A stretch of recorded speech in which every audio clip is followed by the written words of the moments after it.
Bonjour à tous, nous voici de retour pour un nouveau flash test de la Fabrique Verticale.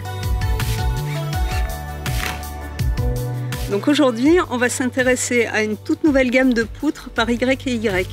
Bon, par contre, croyez-le ou non, et je vous jure que c'est vrai, je viens de me blesser à l'épaule. Donc les démos à la poutre, je crois qu'on oublie. Par contre, je les ai testés, donc je vous en parle, mais pour les images, c'est Olivier qui s'y colle.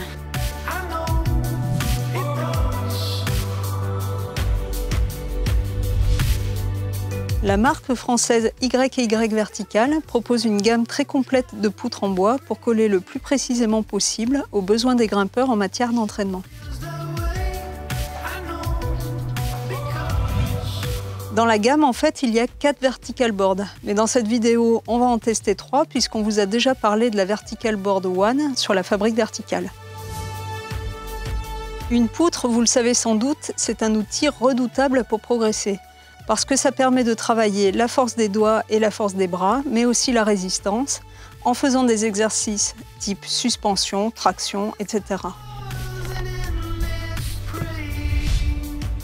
La Vertical Board Lite, c'est le modèle le plus compact et le plus accessible, à la fois en termes de prix et en termes de difficulté. C'est une poutre minimaliste, basique, qui permet de se familiariser avec ce type d'outil et commencer à s'entraîner. Elle est bien adaptée aux grimpeurs de 5 et 6 parce qu'elle a été principalement pensée pour un travail à 2 mains.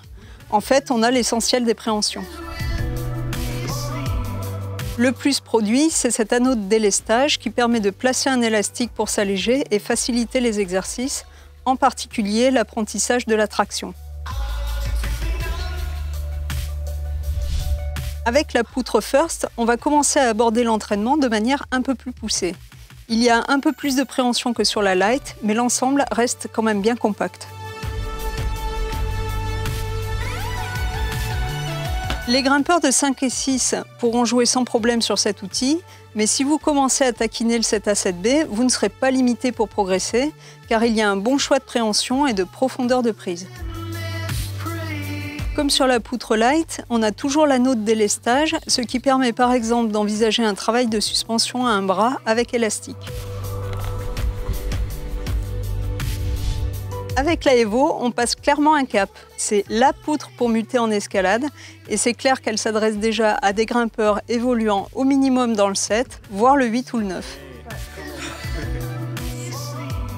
C'est un modèle très abouti avec quantité de préhension, plat jusqu'à quasi 45 degrés, réglette de toute profondeur, mono, bidois et même une poignée pour les blocages ou la traction d'un bras.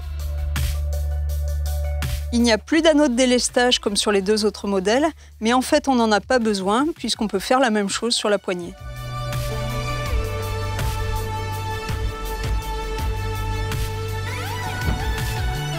Sur la Evo, on retrouve l'astucieux système de cale à aimant dont on vous avait parlé sur la poutre Vertical Board One. Ça permet de boucher les préhensions et de faire varier les profondeurs pour corser l'affaire. Au passage, notez que ces cales sont de dimension standard et qu'elles s'adaptent très logiquement à tous les modèles. Par contre, elles ne sont fournies que sur les modèles One et Evo. Pour la Lite et la First, il vous faudra les acheter à part.